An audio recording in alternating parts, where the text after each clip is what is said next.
retomando alguna de las, o por donde Marco agradecía a la Dirección Ejecutiva de Capacitación Electoral y Educación Cívica, a su director, a Roberto, a la directora, todavía por unos días más en esta fase clave para la construcción del proyecto de la estrategia de capacitación electoral, que operará con novedades, por cierto, importantes.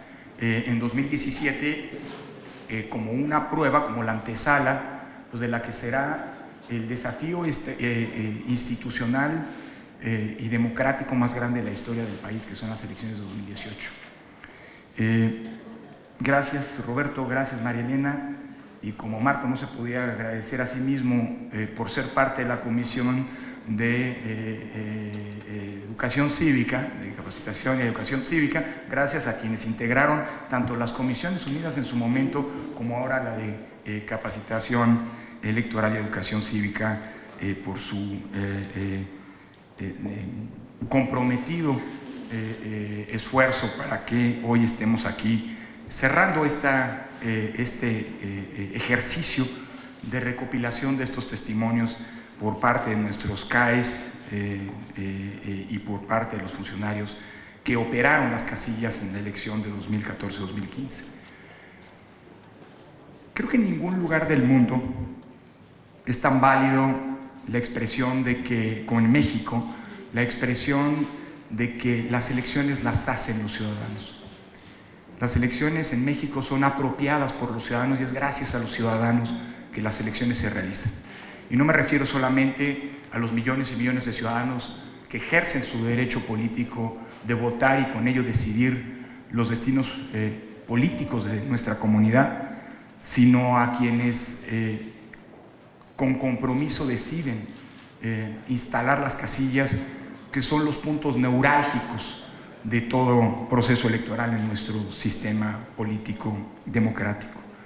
Acabo hace un par de meses de ser invitado como observador a presenciar el referéndum con el que los británicos se salieron de la Unión Europea, el así llamado Brexit, y contrastaba el modus operandi de las casillas en Gran Bretaña con las nuestras. Allá todos los funcionarios de casilla son funcionarios públicos que son comisionados para ejercer las funciones de recepción y conteo de los votos, y son siempre los mismos. Pues una vez que se capacita un funcionario público para que cumpla esa función, pues para qué es aprovechar ese punto. Y nadie cuestiona el hecho. Aquí nunca fueron funcionarios públicos propiamente dichos los que en el pasado instalaban las mesas receptoras del voto, pero digamos que no existía un proceso tan complejo, pero al final del día tan transparente para inyectar confianza en las elecciones como la insaculación y las distintas capacitaciones, de donde las insaculaciones, corrijo, y los distintos mecanismos de capacitación o etapas de capacitación que nos llevan a que sean nuestros vecinos, ustedes, quienes reciben los votos y los cuentan de los demás. El costo de la desconfianza, si se quiere. En Inglaterra, no me aguanto contarlo, ni siquiera piden una credencial, bueno, de hecho ni siquiera tienen un mecanismo de identidad porque lo consideran inconstitucional, contrario a los derechos fundamentales, porque del hecho la identidad se lleva intrínseco, no en un documento. Llegan los ciudadanos, dicen su nombre, dicen su dirección, les entregan la boleta. Yo le decía a los funcionarios de casilla, pero ¿cómo saben que este señor que dice que es John Smith, efectivamente es John Smith? Pues porque me lo dijo. Y digo, ¿y usted le cree? Pues ¿por qué no habría de creerle? No me aguanté para presumirles nuestra credencial, nuestra sofisticadísima credencial para votar con fotografía. Se les enseñaba a los funcionarios, la veían como un objeto raro, para ellos lo era. Y al final, lo que una de ellas, una funcionaria de casilla, me dijo fue, nice, but why? Hay una larga historia que explica y que responde el why. Y al final del día, pues la respuesta es muy sencilla a estas diferencias. El sistema británico, como muchos otros sistemas electorales del mundo, se fundan en la confianza. El nuestro se ha construido como una manera de inocular la desconfianza. Y es por ello que necesitamos a un conjunto de ciudadanas y ciudadanos comprometidos que nos auxilian en las tareas de capacitación, de instalación de las casillas y de auxilio en los trabajos de las propias casillas, y a un ejército enorme, un ejército democrático de ciudadanas y ciudadanos que se comprometen y que hacen suya las elecciones. Por eso digo que en México, como en ningún otro lado del mundo, decir que la democracia la hacen los ciudadanos tiene no solamente una base conceptual, sino una plasmación real. Es decir, es cierto, es plásticamente cierto que en México son los ciudadanos los que permiten que las elecciones se hagan. 2014-2015, el proceso electoral que recoge los testimonios que hoy premiamos, fue probablemente la elección más compleja de la historia del país. No solamente por la dimensión técnica a la que hacía referencia Marco, y no es un asunto menor. Operar en las casillas con las novedades que introdujo la reforma 2014, el nuevo modelo que sustenta el Sistema Nacional de Elecciones, no es un asunto sencillo. Muchos de los compañeras y compañeros CAES ya han participado en procesos previos con nosotros y pueden dar cuenta, de hecho lo hacen, de la diferencia sustantiva, de la complejidad que trajo consigo el nuevo modelo electoral. Y qué decir de los funcionarios de las casillas que tuvieron que no solamente hacerse cargo de la recepción y cómputo de los votos de las elecciones federales, sino también de las locales. Pero no solamente 2015 fue complejo, como insisto, decía Marco y decía bien, porque se tuvo que echar a andar y se echó a andar exitosamente un nuevo modelo electoral. Un modelo electoral que nos permite decir hoy, con los ajustes que hemos tenido que hacer en la paulatina interpretación que en el Consejo General hemos hecho como integrantes, como cabeza del ente rector del Sistema Nacional de Elecciones, que es el INE, de la reforma.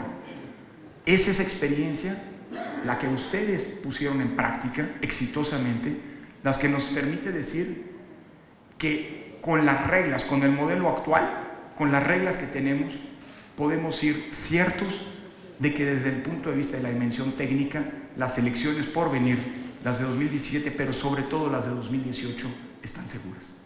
Con estas reglas podemos ir a las elecciones de 2018. ¿Pueden modificarse? ¿Hay ajustes pertinentes? Siempre. No hay hoy, después de aquella frase de hace 22 años, proferida por el entonces presidente Ernesto Zedillo en el momento de su toma de posesión, de que había que dar paso a una reforma electoral definitiva, hoy nos permite decir, luego de 22 años de experiencia, que si hay algo de definitivo en materia electoral es que no hay reformas electorales definitivas. Y seguramente en el futuro habrá que revisar las reglas, pero creo que es importante señalar que gracias al esfuerzo de nuestra estructura, de los CAES y de los ciudadanos que operaron las casillas en 2015 y en 2016, con este modelo, con estas reglas, podemos ir ciertos de que no tenemos un impedimento técnico, que no son impracticables de cara a las elecciones 2018. Pero me quiero referir, aunque sea brevemente, a la otra dimensión del trabajo y de los resultados que ustedes con su esfuerzo propiciaron en 2014-2015. La de ese año no fue solamente la elección técnicamente más compleja, sino también fue la elección más compleja por el contexto en el que las mismas se desarrollaron. Es un año en el que por la complejidad y la conjunción de los grandes problemas nacionales que aquejan a nuestra sociedad, a todos los ámbitos de la vida de nuestra sociedad, incluido el electoral, como hoy lo sabemos bien, las elecciones, por primera vez en la historia democrática del país, estuvieron en entredicho.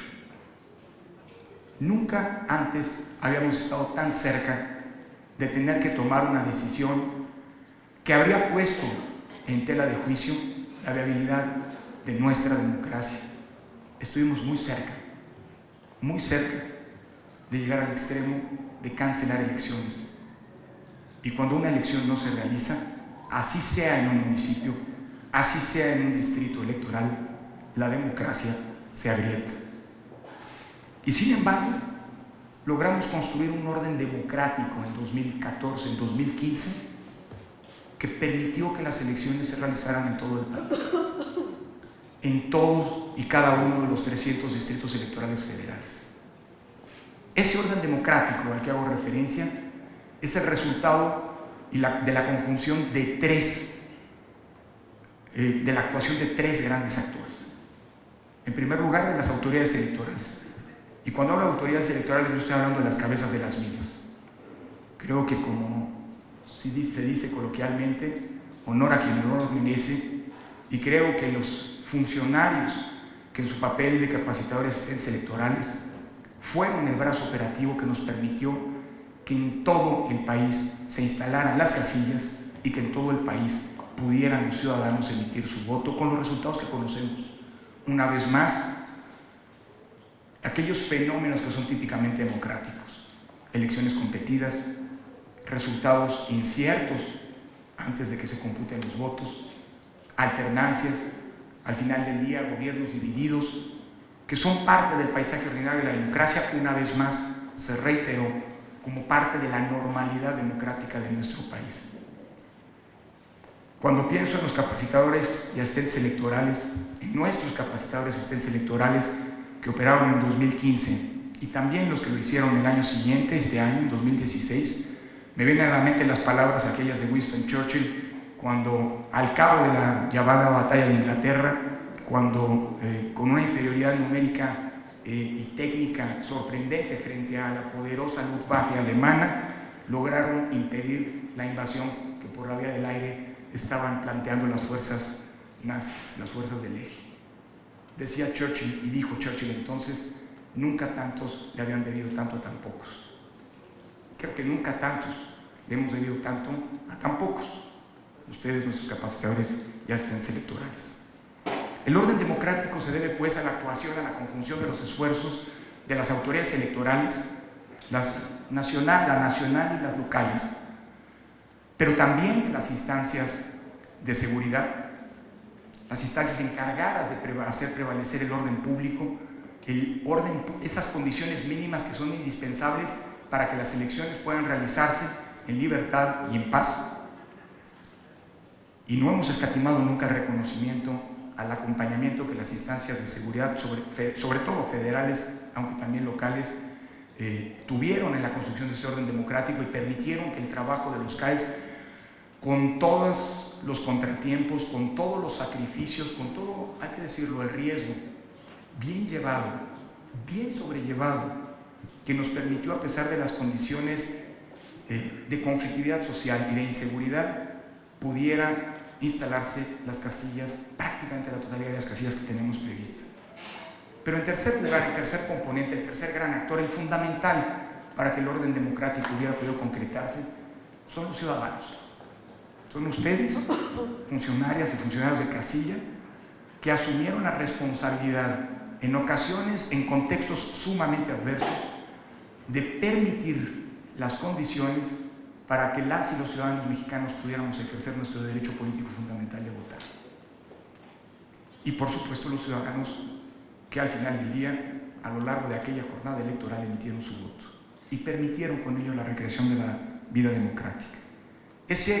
La construcción de ese orden democrático en ese contexto tan adverso es un mensaje poderosísimo hacia el futuro. Es ese orden democrático que se construyó en condiciones sumamente adversas en Oaxaca en 2000.